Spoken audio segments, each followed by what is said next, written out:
Welcome to Bola Central, Zambia's first weekly soccer show. Your hosts, Punch and Levi. Bola Central, where soccer never stops.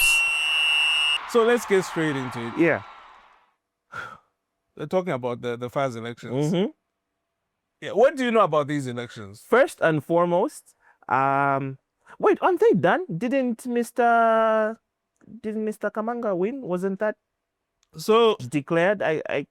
Am I misguided? Firstly, what's going on? Yeah. So and this is the I don't know. I'm trying to figure out a way to explain, which doesn't make Zambian football just look bad. Okay. So the elections were supposed to have taken place this past weekend, and then all of a sudden they didn't take place. But remember that this is coming from a background where Andrew Kamanga was declared the winner by the electoral committee after none of the candidates in the first, when they submitted their nominations, none of them went through aside from Andrew Kamanga. So all their nominations were deemed invalid. So you are accurate on that point. Yeah, you're accurate. But how is it that they're invalid?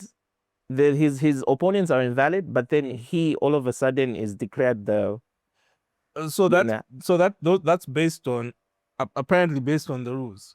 Really? Yeah. So then they ended up appealing. Yeah. And after appealing, that's when other names were put, 4 names in total. So it was a crazy situation.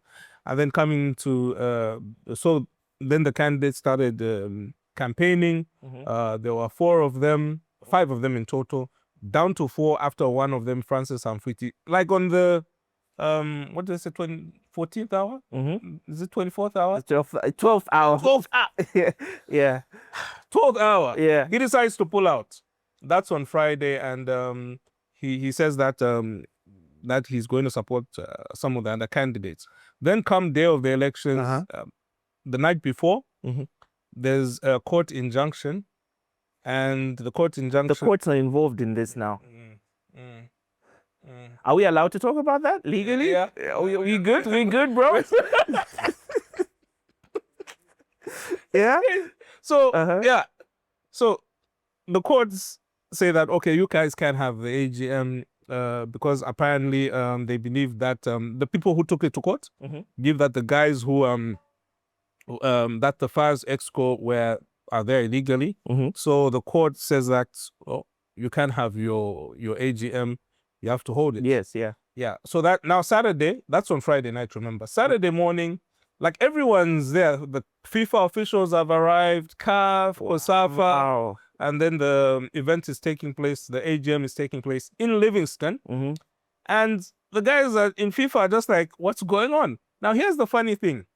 FIFA, even before coming here, they told us that if you guys don't host your elections, nothing good's coming to you. Yeah. And then they arrive here, and they find that the elections have been postponed. And obviously, so there are some people who, okay, what would you do if you were the head of FAZ, the president, and then you receive a court injunction saying that you can't hold the elections, and if you do hold the elections, you will be found in contempt of court and you could go to jail. Would you hold them? Of course I would. You'd hold them? Of course I would. And go to jail? Hey, no, not really. I'll find a way to go to avoid going to jail. But how? For me, the way I see it, to answer your question and also just to give context, right, is if FIFA is coming, for instance, and you have turmoil that's happening in your house, you will do your level best to make sure that as the people who are coming to your house are coming, things will be shown to be appeared as if things are okay. But meanwhile, you have they've heard that no, these guys have been fighting at this house. So in a way, I don't blame them for what's going on. Obviously, the bureaucracy and how government people think and how egos are being pushed here and there. It's a sad thing that something like this is happening and FIFA is aware of it, because what actually does happen is that the effects that come from the top heading down. And if FIFA decide to, for instance, place sanctions or withhold certain resources that should have been coming to Zambia because of a situation like this, I honestly think that we are the ones who are going to be, or the people who play football, the under-19s, the under-17s, everyone from top to bottom will get affected over something that could have been avoided if they did it the right way. So quite frankly, I don't blame them for what's going on, for the decisions they've taken, but it's just sad that the people who will be affected are not in those rooms. Levi, you lied. You're looking. You want to grab my job. You said you didn't know anything about this, but all of a sudden you. No, I mean, I'm thinking as an outside person looking in, and as, for instance, how policies outside, let's say, an institution affect someone who's not in that room, for instance. So I'm empathetic to what's going on in any case, but I'll pose a question to you. What is the overall impact of this on Zambian football, as well as the view of leadership according to FIFA, and how us, the fans and the regular people, look at the institution that is called FAZ? So that's a good question. But just to build up from where we left off, after Saturday came, the FIFA guys, together with CAF and COSAFA, they had a brief meeting with the press, and Gelson Fernandez, I'm sure you heard that. Yeah. Former player. Yeah. Now he's entered into the corporate world in football. He works for FIFA. He was a delegation leader, and he's shocked. He says that, guys, I mean, your under-17s are playing this week. Like, how are you focusing on the politics? You guys should be focusing, support them, supporting, and not getting banned. So after the delegation left, talk, they said that, look, we don't. They didn't say it, but you could clearly see they don't want to be part of the mess because they came here as observers. So they said that we're going to see, and then later on we had the injunction discharged later on the day, but it was too late. Yeah. The FIFA guys left morning. You see, they're serious business. Yeah. So they're out. Yeah. the in-outs, like, and then people are saying that, no, why did they leave? Because they should have stuck around. I mean, those guys they've got other stuff to take care of. If they see we're not serious, so they leave. Yeah. Now we're in a quandary, and the FAZ guys, together with all stakeholders, sit down, and they say that we're going to have the next elections on the 20th of April. Now, to your question, what happens between now and the 20th of April? One, we could potentially be banned. So no matter what we do, whereby we're now playing nice with each other, saying that in front of CAF, in front of FIFA, because we've seen that we're scared of being banned, FIFA could just go and do it because they've given us, I think this would be multiple chances. Yeah. So this would be the third and fourth one. So now the worst part which would hit us is that we could potentially lose in terms of becoming a member of FIFA. Wow. They could ban us. Yeah. And some of the disadvantages is that our clubs can't play half competition. Our Copa Queens won't participate at the Africa Cup of Nations. You see, our junior teams aren't going to compete at the Africa Cup of Nations under 17. If they decide to ban us, like, just now, that's it. Like, it's game over for these young kids. It's game over. So those are the complexities of the scenario. Yeah. Which we just took for granted because they're not gonna ban us, but it's crazy. So that's basically the situation around. Hopefully, fingers crossed. For me, it doesn't get that way. Yeah. I don't, because we've got football. Like this past weekend, we had a big game. Yes. Please tell me about that. Yeah. ZSL United versus Power. Yeah. Called the Electric Derby. Big game in Zambian football. It's one of the. So Zambian, one thing I like about Zambian club football is that we just don't have that one big match. Like, in other leagues, they'll have that one big match. So here we have our biggest matches, the Kitwe Derby, Nkana versus Power. But then we've got Nkana versus Mufula Wanderers, Mopani Derby. That's big as well, sold out. Then we've got Mufula Wanderers versus Power, another big game, Mufula Wanderers versus Cab Warriors. So there are all these combinations. But the difference with the ZSL Power game is that, unlike a lot of the other teams, ZSL are a much younger team in terms of when they really started establishing themselves in the Zambian league, which was after 2004 when they got promoted. So they're like one of the babies yes. of the Zambian Super League. and their performance has been phenomenal. And they've now created this sort of rivalry with Power, and the stadium was electric on Saturday. It was sold out by 13 hours at Arthur Davis Stadium. You couldn't get in. The only worry that I have personally is that our club stadia are too full, have become too small. Too small, yes, definitely, and it poses security risks, stampedes, and plenty other. I've been to a few games. I actually went to the Kitwe derby. I think that was 2021 when I was traveling. I was in Kitwe. I was actually with our technical person behind the scenes, Bob. We were there together. We were taking pictures. But at the end of the game, I was able to just participate in the whole field. And as much as it is like, let's say, some of those risks because of like, let's say, overcrowding and so on, it is an electric atmosphere. When a goal goes through, when a player misses an opportunity, the insults that come, I've heard words there that I've never heard in my life. I was like, oh, that's how far we can say this, you know? I added to my dictionary here and there. So I really hope that over time, and this is obviously stadium building and building like infrastructure, it's not a 10-day or 5-year thing. It's a decade-long planning and raising of funds. So I definitely hope that something like that can be done, where we increase our capacity and also make it very safe for the average people who do go there. It is, you bring about some very good points, and hopefully in future, you know, as you said, long-term planning. It's been a long time coming. The stadia, you know, they were built, some of them as far back as in the 1950s. Yes, yeah, quite old, yeah. When the population, what was the population of Zambia in the 1950s? Like 2-3 million people? Yeah. And now it's close to 20 million or more. So now the stadium need to be bigger, but the clubs haven't really worked. So hopefully, fingers crossed, the clubs will definitely work on this stadium. And then other than that, for now, I think the electric derby, as unfair as it sounds, the leg which Power hosts when they host ZSL needs to be held in a bigger stadium and Levi Mwanawasa, which disadvantages Power because now they will have to play ZSL home and away at the same stadium. Yes, the same, yeah. But if the league does that, I think Power, the clubs will be like, we need to do something. Yes, we need to do something like not yesterday. We need to do something like today, so that we're not hosting most of our big matches away from home. Yeah, so it's definitely going to be an interesting situation to look forward to, and I want to see bigger stadia. But talk about bigger stadia. The FA Cup was on. Yes, I know. Yes. Let's go into that. I can see the excitement. Yeah. First and foremost, I think no one expected. Firstly, I thought when City, for instance, the City-Bournemouth game, I honestly thought when Bournemouth went up in front, I was like, here we go. This is another 3-0 for City, another embarrassing game. But all of a sudden, is it Marmoush?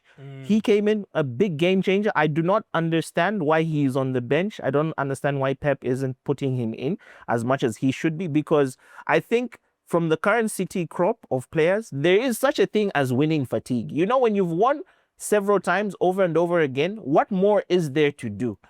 What more can you do to challenge yourself and ask more? So I think Marmoush is coming into, I hope I'm saying his name right. He's hungry. He's Marmoush. Yes, yes, he's hungry. And you could see the hunger in every pass that he made, and eventually the play that he received to make the goal. You can see that he's actually doing. And eventually City did win the game. It was good entertainment. I thought City would lose, but in the end, they ended up pulling in a hat out of the rabbit. I mean, a rabbit out of the hat, as they say. I think it's going to be interesting because they have some pretty interesting matches, including coming weekend. They're going to be facing Manchester United. Ooh, big the derby, yes. Big yes. Big game. So now on Marmoush, here's my view. You know, he's a new player. You know, coaches sometimes, what they do is that they will throw a player into the team, but they see the character. So a lot of times people just look at football and say that this guy is talented. It's not just on talent. Sometimes the coach will look like, what's his temperament? Like if I push him in immediately, is he going to be mentally ready? Yes. Is he going to be able to, the crowd? That's a good perspective. That's a good perspective. So for Marmoush, I think Pep has seen that this guy is talented, but we have to understand that like a lot, certainly players like Egyptian players are more reserved, more quiet. I'm not saying Mamouche is, but yes, yeah, but that's just the general trend of a lot of particularly North African players, very humble. So sometimes you want to bring them into the team slowly so that he's getting used. But otherwise, brilliant player that he was, and a brilliant victory for Manchester City. And it's going to be interesting to see how they fare in the semi-finals. yes. So if we can switch to the other games that happened, maybe you could elaborate more. So Nottingham Forest, Yeah. in action. They managed to go through on penalties. It wasn't an easy game. We also saw Aston Villa. Yes. They got a 3-0 victory. First of all, who at the beginning of this season thought that Nottingham Forest and Aston Villa, Aston Villa, they had a good season last year. So most teams that perform really well the previous season, in the new season, because of the European football, they tend to dip. But Aston Villa is going from strength to strength. And on top of that, Nottingham Forest, who thought they would be where they are in the league right now, and even as far as they are in the FA Cup? So last time, Yeah, they almost got demoted. Yes, they did. Yes, they did. Yeah. But I think they've changed. They've brought in new players. Remember that when they came into the Premier League, they made all these. Yes, they were actually the highest spending team on the season they got promoted to the Premier League. No, go ahead. Yeah. Then it was almost like a disaster. Yeah. First season. But I guess over the 3 years that is it 2 or 3 years they've been in that space, they've grown. I think they've gelled. I think even Nuno Espirito as well, his appointment has actually changed. And how stupid do Spurs look right now, knowing that they let go of such a brilliant manager, and looking at how far down Spurs are right now with Postecoglou in the league compared to the manager who they let go of too soon, too early. They deserve what they get at this point, I think Nottingham they chose the right man. Yeah. He had Premier League talent. He had Premier League experience with Wolves, and then he moved to at some point to Tottenham Hotspur. Yeah. So he's someone who knows his way around the game. And then this Nottingham squad also has gelled, and now, shockingly, they're in the top 4. Yeah, The likes of Manchester City are trying to. Yes. So from that perspective, it's a team which will surprise a lot of people, and that's why they're still in the running. Definitely be surprised. Yeah. Well, like no one would have really expected them. Yeah. To do well. Then on Aston Villa, they beat Preston North End. A good result. Aston Villa a little bit of a sometimes this year they'll perform. Yeah. So it's a little bit. I don't know if they can get to the final of the FA Cup. But they're one of those but they're in good form currently. But anything can happen. Yeah. And all of a sudden they'll start losing. Yes. But they've also got credit to the coach. Yeah. They've got a really experienced coach in Unai Emery. Yes. Who knows? Remember at one point in the UEFA Champions League, they were leading the table. Yes, they did. They were really close. And also to add on Aston Villa's let's say management, recruitment, I think the likes of Marco Asensio, the addition of Marcus Rashford as well, has really elevated the stature, the swagger of the team. On top of, let's say, Emiliano Martinez, who's coming from an amazing performance or run of results with the Argentinian national team, so that just goes to show the strength of that team. And to segue, actually, could we just go in a little bit on international soccer and the biggest game that happened? Was it a week or a few days ago? Brazil versus Argentina. This is I think the 4th or 5th time that Brazil or the Seleção has not won a game against Argentina. And Argentina didn't even need to win this game that they played because they're already qualified. I think they're the 3rd team from the FIFA World Cup who are actually qualified automatically because of how well they've performed. So to see Argentina do that repeatedly over and over again, and then to see the Brazilian players lose their minds on the pitch with Rafinha before the game saying, what did he say? He says, I hope we beat those two. and it spurred on the Argentine players to come and whoop them on the pitch, So I enjoyed that game. I watched the game. I saw the highlights over and over again. And my most surprising player on that Argentina team or that whole is Diego Simeone's son. I don't know. I've just forgotten his name. So one interesting fact is that as no one expected Diego Simeone, I don't know what his first name. I'll just say Simeone. No one expected Simeone to firstly be in the Atletico team to perform, even though his dad is the coach, but his son is playing really well. And for the Argentine national team to say that, oh, this boy is playing, let's bring him into this team, and he goes on to score, just goes to show, I think, the character and to show that he's got something to prove, despite being him being a Nepo baby, as they say. And that's what I wanted to say. Nepo baby. It's not a common term here in Zambia. Saying, but in we have in the NBA LeBron. Yes, LeBron and Junior. Yes. I don't want LeBron to come after, because he seems to be going after anyone who criticizes him. Really. Yeah.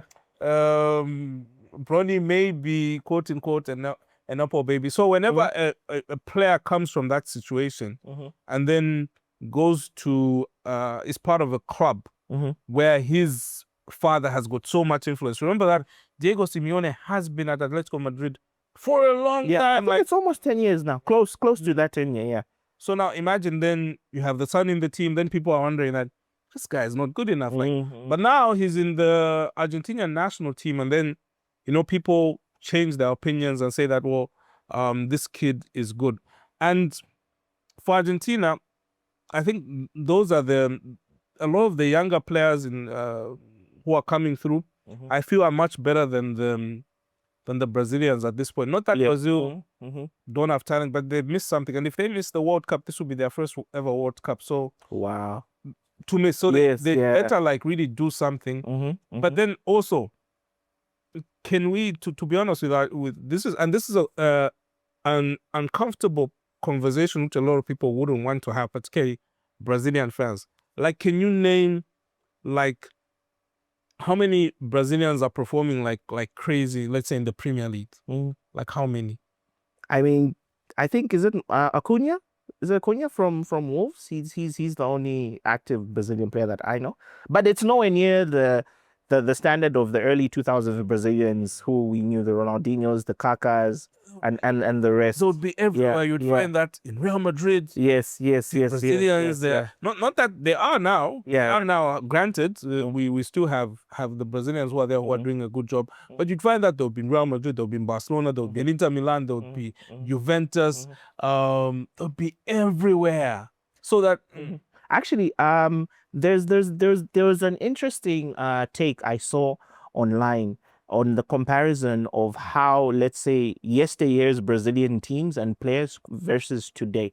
So apparently, the type of Brazilian players who we had back then, the Ronaldinhos, the Kakas, and that crop, Cafu and them, apparently when they were coming from grassroots football up to the local leagues, and then they made the jump to Europe, they went to teams that were sort of similar to the culture and the style of play in Brazil. So if you notice, the trajectory of most Brazilian players in the early 2000s was they would play for the biggest teams in Brazil, and then they would go to maybe Portugal.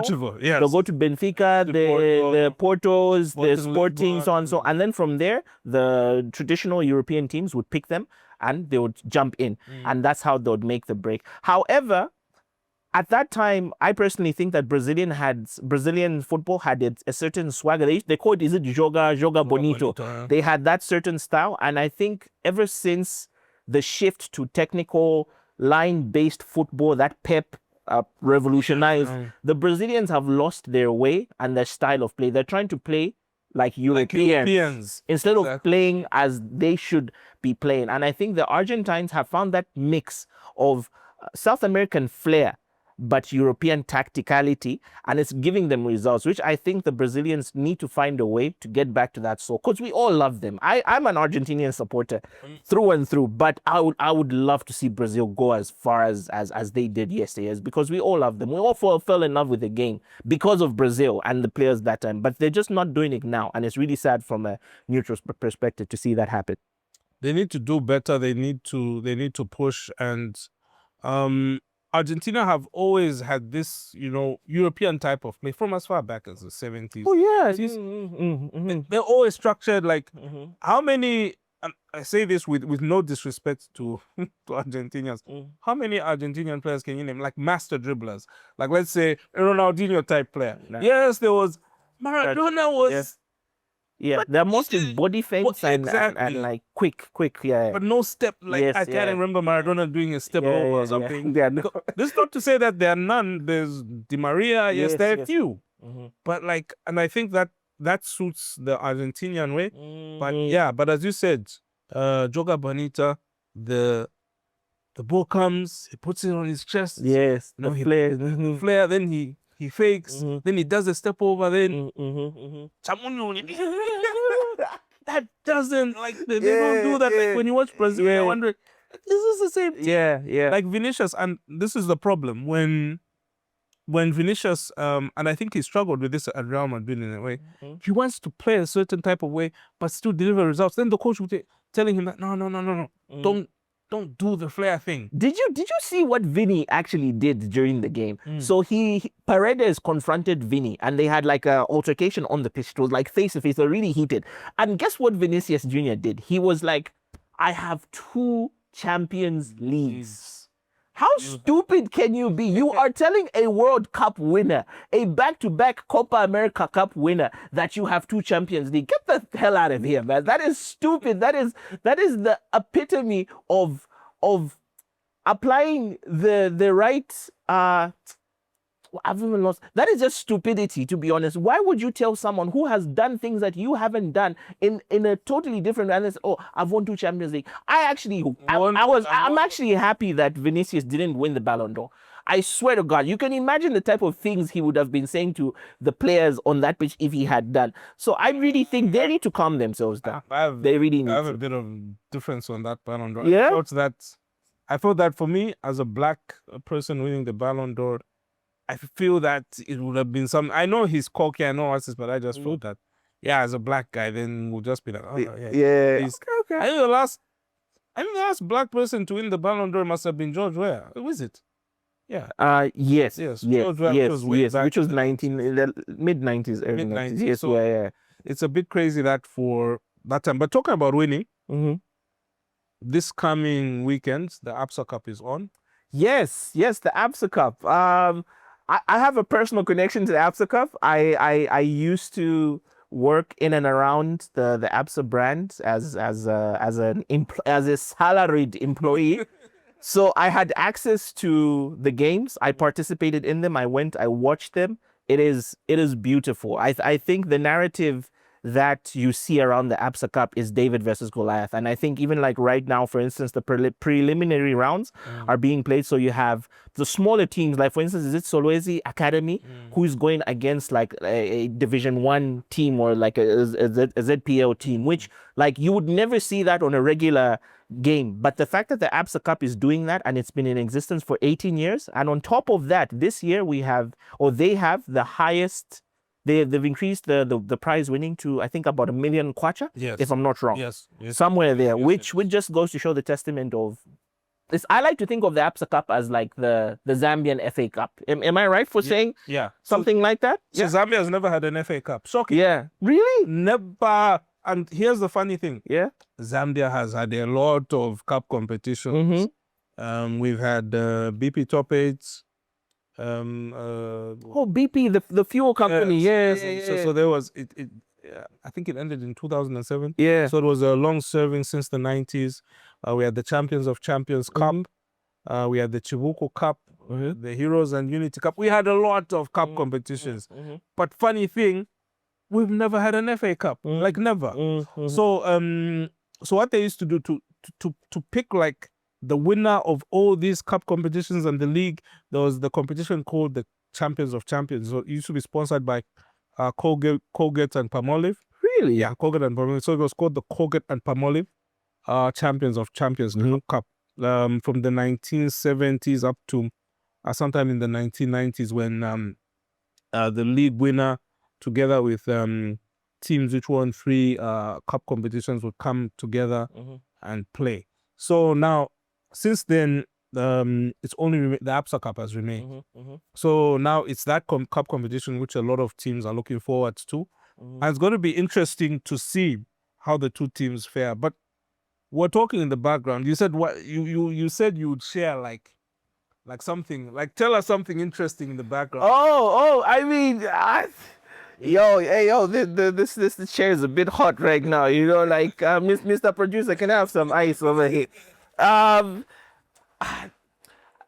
Okay, I think the most I can say is that I think there is football. We like to play football and think that football is like a random thing, like the best player wins, and sort of like that. But all I can say is that for those who play FIFA, you know what I'm saying. The FIFA script is either working for you or against you. So I'll leave it at that. Those who know. But all I can say is that I'm excited for the APSA Cup. I'm hoping that we get to see the David versus Goliath that will shake up football as we know it. And I think last year's winners were the Airmen. Is it? Yes, Red Arrows. Red Arrows, yes, Red Arrows. I was actually there during the games. It was such a spectacle to see. Do you know that's the most attended? This is according to my research. That's the most attended club game in the history of Zambian football. Wow. So, but it's basically it's just, let's just break it down to basic numbers. Attendance of the APSA Cup final, Red Arrows versus Cab Warriors, 42,000. Some people say no pants, una man, 1990, mighty wanachana nkara nezo independence. Now here's the thing. Yeah. Independence Stadium is 18,000, 25,000 capacity. Yes. No way 42,000 people. That doesn't add up. Squeeze into an 18 to 22,000 capacity stadium. But the final of I remember that Heroes was just it was opened in 2013. Yes.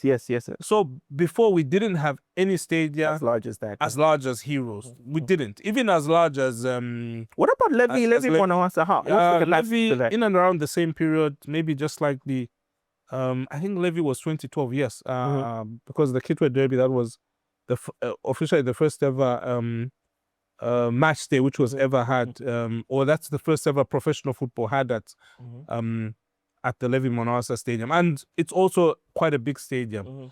So besides these two, Dag Hammarskjöld, which is in there now, it was much smaller, as well as Independence. So 42,000. We can't say it's official. It's unofficially official. It's just based on logic. Yes, that's the most ever attendance ever in the history of Zambian football. But I know some people argue because they'll feel touched because they'll feel that the 90s were not that was more attendance. I mean, we can say to each their own, but we cannot deny the pull and the drama that happens in that competition, and personally I'm excited to see who's going to win this year, what's going to happen, and we wish all the teams the best, from the Giants, the Goliaths, and the Davids of the competition. We really hope that you do your best. I'm looking forward to the games. Makeni All-Stars will be playing Cabo Warriors. This one is interesting because Makeni All-Stars, they've loaned a couple of players to Cabo Warriors in the past. Really? So they have the sort of relationship there. Yeah. Makeni All-Stars want to beat Cabo Warriors. This game is on Sunday at Coloma, and Makeni All-Stars have good players like Mike Musukuma, as well as Bosta Sioma. So they've got a good squad. That game I'm looking forward to. There's the Power Derby. Yeah. Air Power versus Power Derby. Yes. So that would be an interesting one. Yeah. But Air Power, yeah, so that's a much smaller team. Then we'll have another one which I feel is big in terms of its history. Ron United, one of the oldest teams in Zambia, really old team. They'll be playing in Kana. Kana, yes. Another old team. Yes. Those are the games. It's a legacy game, shall they say? Yeah. Yeah, it's a legacy game. We played at Arthur Davis Stadium. This one we expect a number of fans to travel from Alwansha, and we expect Nkana fans to travel. So I think these are these are some of the big games to look forward to this weekend in the APSA Cup. And as we wrap up our predictions, let's predict one APSA Cup, one Premier League Manchester Derby, yes, and then I think one, I don't know, you can throw in La Liga. La Liga. Okay. I will start with the APSA Cup. I'm gonna be biased. Firstly, my bias comes from me actually being a Kabwe native. I was born in Kabwe at Mine Hospital. So because of that, I will support Kabwe Warriors till I die. My first game, my grandfather took me to the Kabwe Warriors Stadium, and I'll never forget that day. It was a sea of blue. I was 5 years old. I don't know, maybe I saw the sky, maybe I saw the jerseys. I don't know. But Kabwe Warriors for me against Makeni All-Stars. So I'm going to say 3-0 Kabwe Warriors. 3-0 Kabwe. 3-0 Kabwe Warriors. I mean, just because 3 is a good number, 3 is my lucky number. So hey, let's keep it rolling. Let's keep it sharing. And as far as the Manchester Derby, it's hard. I genuinely think that City are going to lose that game because United pull out the tricks when the big games come through. So I'm going to say I'll probably say like a 3-2. Like 3-2 in the favor of Manchester United. And as far as the La Liga game, I think from the big three, I think Atletico is the only one who hasn't played. I think Barcelona, as of this recording, and whenever we see Barcelona and Real Madrid already played. So I think that Atletico, whoever they're playing against, I think they're going to win because they would hate to see Barcelona and Real Madrid ahead of them. So I think in that order, Kabwe Warriors is going to win, Manchester United is going to win, and Atletico. That's my. What's yours? What's yours? So mine, Kabwe Warriors versus Makeni All-Stars. Difficult game, this one. Because I have like I'm trying to think. I've like a lot of people I know from both teams. So. And a lot of good players from both teams. I like Makeni All-Stars a lot because they've got a lot of young players and they're doing well in terms of qualifying for the National Division 1. And I suspect they could, if Kabwe Warriors are not careful, they could be an upset because they've got pressure. They reached the APSA Cup final last time around, Kabwe Warriors. They've got a new coach in Albert Kachinga. Like, will they be able to deliver that quality?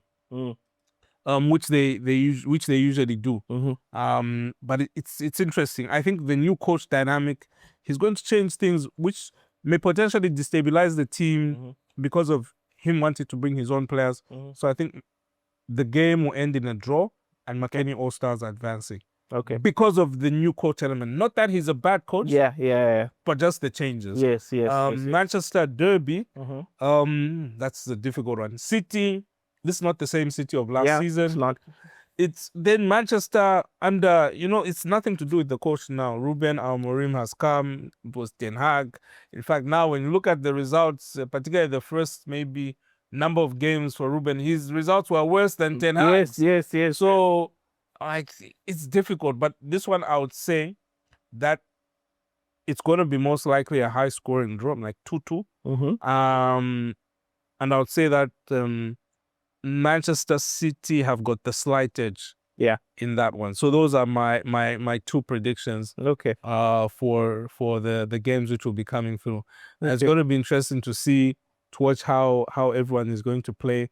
And it's exciting. It's exciting, particularly when we watch Zambian football, to see the players in action. And as my only anxiousness is that I hope won't be in a situation whereby while we're watching then the message that Zambia has been banned. No, it's happened. Like as crazy as it sounds, it's happened. I remember a team from Sudan. This was 2017. Yes, they came to face Zesco United in a CAF Confederations Cup match. The team was called Al Hilal Obid. So they arrived in the country. Like, hey, we're coming to play Zesco, and they were top of the group. And then Zesco was sweating, saying, because these guys had trouble with Zesco in Sudan. So Zesco heard that this game best chance here to be draw because they were just a difficult team. And while the guys are settling into their hotel rooms, word from FIFA comes, banned. So they didn't even play the game. They had to return home. Back, yeah. And it shocked everyone because they were shocked. And that's like a situation which we wouldn't have to see. So as we wrap up, we're always trying to say that, those of us who have the opportunity to be at the helm of these institutions, you should always think of us, the fans, who go to the stadium, and then you said that you don't know, you didn't know what was going on because your focus is on the pitch. Yeah. And I'm like that. I want to see what's on the pitch. So they should always try and see that they can always reconcile and see how they can work together. So that us, the fans, we enjoy. So that the players, while they're not playing a game, then they are hearing that let's ban. Yes, so if that happens, the coming together, I think it can be good. Okay. Cool. Awesome. So as we wrap up, this has been Bola Central, where we talk everything about football, both local and international. And it's proudly brought to you Fit by Vatra, are our sponsors. And shout out to you, shout out to everyone else who's watched the show. See you next week. Bye. Yay! Welcome to Bola Central, Zambia's first weekly soccer show. Your hosts, Punch and Levi. Bola Central, where soccer never stops.